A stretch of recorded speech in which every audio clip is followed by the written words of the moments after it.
ಇಂಥ ಭಕ್ತಿಯನ್ನು ಮತ್ತವರು ಯಾರು ಮಾಡಿದರು ಅಂದರೆ ಯಾವ ನಮ್ಮ ಇದೇ ಲಚ್ಚಾನ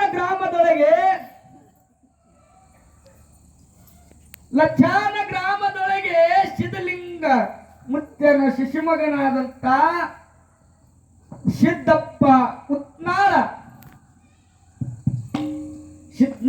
ಸಿದ್ದಪ್ಪ ಉತ್ನಾಳ ಎಂಬ ವ್ಯಕ್ತಿಯು ಏನು ಮಾಡುತ್ತಿದ್ದ ಅಂದ್ರೆ ಸಿದ್ದಪ್ಪ ತಮ್ಮದೇ ಇರುವ ಪರಮಾತ್ಮನನ್ನ ಧ್ಯಾನನ್ನ ಮಾಡಿದ್ದ. ಎಷ್ಟೋ ಸಾಧು ಸತ್ಪುರುಷರನ್ನ ಕವಿಗಳನ್ನ ಅವರ ಪುರಾಣಗಳನ್ನ ಕಥೆಗಳನ್ನ ಸಾಹಿತ್ಯಗಳನ್ನ ಬರೆದು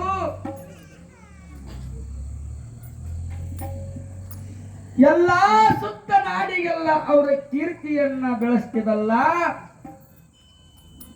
ಇದನ್ನೆಲ್ಲ ಬೆಳೆಸುವ ಸಮಯದಲ್ಲಿ ಯಾವ ಈ ಸಿದ್ದಪ್ಪ ಉತ್ನಳ ತಮ್ಮ ಲಚ್ಚಾನ ಗ್ರಾಮವನ್ನು ಬಿಟ್ಟು ಸೊಲಾಪುರ ಎಂಬ ಗ್ರಾಮಕ್ಕೆ ಬಂದಿದ್ರಲ್ಲ, ಅವರ ಸಹೋದರಾದಂತ ಗೆಳೆಯನಾದಂತ ಯಾವ ಅತ್ನಿ ಗ್ರಾಮದ ಶಂಕರ ಎಂಬ ವ್ಯಕ್ತಿಯು ಒಂದು ಕಾರ್ಯಕ್ರಮದೊಳಗೆ ಕೂಡಿದ್ದ ಮೇಲೆ ಆ ಶಂಕರ ಹಾಗೂ ಆ ಸಿದ್ದಪ್ಪನ ಗೆಳತಾನವನ್ನ ಆಗಿದ್ದ ಮೇಲೆ ಆ ಶಂಕರನ್ ಕಾಣಲ್ಲ, ಹೇ ಸಿದ್ದಪ್ಪ ಅನ್ನವರೇ, ನೀವು ಬಹಳ ಸುಂದರವಾಗಿ ಸಾಹಿತ್ಯ ಬರೀತಿರಲ್ಲ, ಎಷ್ಟೋ ಮಹಾತ್ಮರನ್ನ ಸಾಹಿತ್ಯ ಬರೆದಿರಿ, ಆದರೂ ಒಂದು ದಿನಾನ ಬಂದು ನಮ್ಮ ಮುಗಳಖೋಡ ಎಲ್ಲಾ ಲಿಂಗನ್ನ ಮಠಕ್ಕೆ ಭೇಟಿ ಕೊಡಬೇಕು, ನಮ್ಮ ಗುರುಗೋಳವನ್ನ ದರ್ಶನವನ್ನ ಮಾಡಿ ಆಶೀರ್ವಾದನ್ನ ಪಡ್ಕೊಂಡು ಹೋಗಿದ್ದರೆ ನಿಮ್ಮ ಕೀರ್ತಿ ಮತ್ತೆ ಇದಕ್ಕಿಂತಲೂ ದೂರವಾಗುತ್ತದೆ, ದೂರ ಹೋಗುತ್ತದೆ. ಆ ಅತನಿ ಎಂಬ ಶಂಕರನ ಮಾತಿಗೆ ಒಪ್ಪಿಗೆಯನ್ನು ಕೊಟ್ಟು ಸಿದ್ದನ್ನ ಉತ್ನಾಳವರು, ಹೇ ಗೆಳೆಯನಾದನೆ, ಸಹೋದರನೇ, ನಿನ್ನ ಮಾತಿಗೆ ಒಪ್ಪಿಗೆಯನ್ನು ಕೊಟ್ಟು ನಾನು ಇವತ್ತಿನವರೆಗೆ ನಿನ್ನ ಜೊತೆಯಲ್ಲಿ ಬರುತ್ತೇನೆ, ನಡಿ ಹೋಗಿ ಆ ಮುಗಳಪಡೆ ಎಲ್ಲ ಲಿಂಗರ ದರ್ಶನವನ್ನ ಮಾಡಿ ಬರೋಣ. ಇಬ್ಬರು ಸಹೋದರನ ಕೂಡಿ ಗೆಳೆಯರನ್ನ ಕೂಡಿ ಬಿಜಾಪುರಕ್ಕೆ ಬಂದು ಬಿಜಾಪುರದಿಂದ ಜಮಖಂಡಿಗೆ ಬಂದು ಜಮಖಂಡಿದಿಂದ ಮುಗಳಖೋಡ ಗ್ರಾಮಕ್ಕೆ ಹೋಗಿದ್ದರು. ಮುಗಳಖೋಡಕ್ಕೆ ಹೋಗಿದ್ದ ಕೂಡಲೇ ಶುಚಿರಭೂತವಾಗಿ ಆ ಎಲ್ಲ ಲಿಂಗನ ದರ್ಶನವನ್ನ ಮಾಡುವ ಸಲುವಾಗಿ ಏನು ಮಾಡಿದ್ರು ಅಂದರೆ ಸಾವಿರಾರು ಮಂದಿಯನ್ನ ದರ್ಶನ ರಾಂಗಿದ ಒಳಗೆ ನಿಂತು ದರ್ಶನವನ್ನ ತಗೋತಿದ್ರು. ಇವರು ಸಹಿತ ಹೋಗಿ ಆ ಎಲ್ಲಾ ಲಿಂಗನ ದರ್ಶನ ಮಾಡಿದ್ದ ಮೇಲೆ ಎಲ್ಲಾ ಲಿಂಗ ಮುತ್ತಾರಲ್ಲ, ಹೇ ಸಿದ್ದಣ್ಣ, ನೀನು ನನ್ನ ಬಲ್ಲಿ ಬರಲಿಕ್ಕೆ ಎಷ್ಟು ಯಾರು ಮಾಡಿದ್ದಪ್ಪ, ಆದ್ರೂ ಇವತ್ತ ಬಂದಿರಿ, ಬಹಳ ಒಳ್ಳೆಯದಾಯಿತು.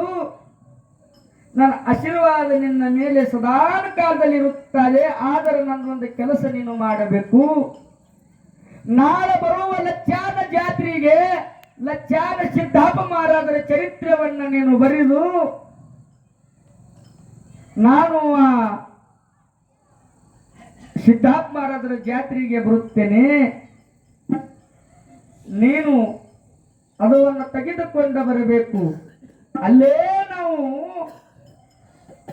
ಅದು ನಿನ್ನ ಸಿದ್ಧಲಿಂಗ ಮುತ್ಯನ ಚರಿತ್ರೆಯನ್ನ ಹೊರಗೆ ಬಿಡುಗಡೆ ಮಾಡೋಣಂತ ತಿಳ್ಕೊಂಡು ಹೇಳಿ ಹತ್ತಿಗುಟ್ಟಿದ್ದ ಮೇಲೆ ಮುಂದೆ ಒಂದು 3-4 ತಿಂಗಳ ಮೇಲೆ ಎಲ್ಲಾ ಊರಿ ತಿರುಗುತ್ತ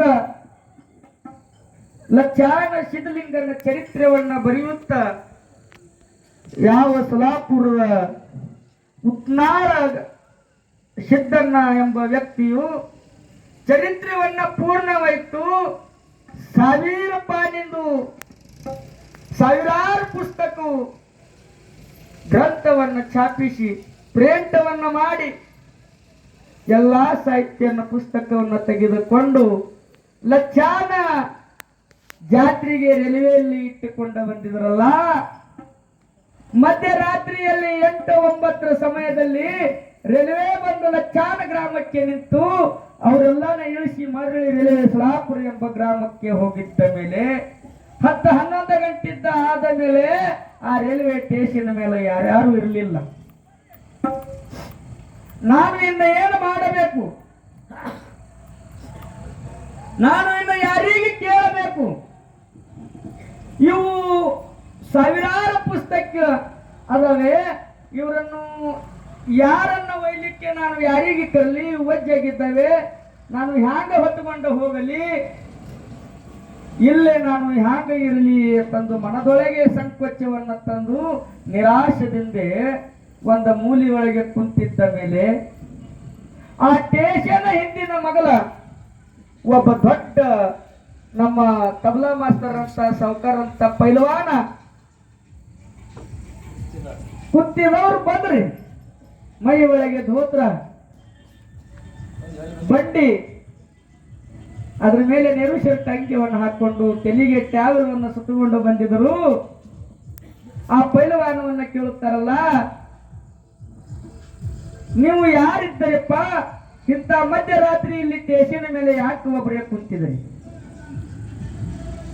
ನೀವು ಯಾವೂರ ವ್ಯಕ್ತಿಯಾಗಿದ್ರಿ? ಯಕಾಡಿ ನಡೆದಿದ್ರಿ ಅಂತಂದು ಅವರ ಪರಿಚಯವನ್ನ ಕೇಳಿದ್ದ ಮೇಲೆ ಅವರು ಹೇಳುತ್ತಾರಲ್ಲ, ನಾವು ಇದೇ ಗ್ರಾಮದವರಿದ್ದೇವೆ, ಆದರೂ ಸಲಾಪುರಕ್ಕೆ ಹೊಟ್ಟಿ ತುಂಬಿಸುವ ಸಲುವಾಗಿ ಹೋಗಿದ್ದೇವೆ. ನನ್ನ ಹೆಸರ ಸಿದ್ದಪ್ಪ ಉತ್ನಾಳಗೈತಿ. ಈ ಸಿದ್ಧಲಿಂಗ ಮುತ್ತವರ ಚರಿತ್ರೆಯನ್ನು ನಾನು ಬರೆದುಕೊಂಡ ಬಂದಿದ್ದೀನಿ.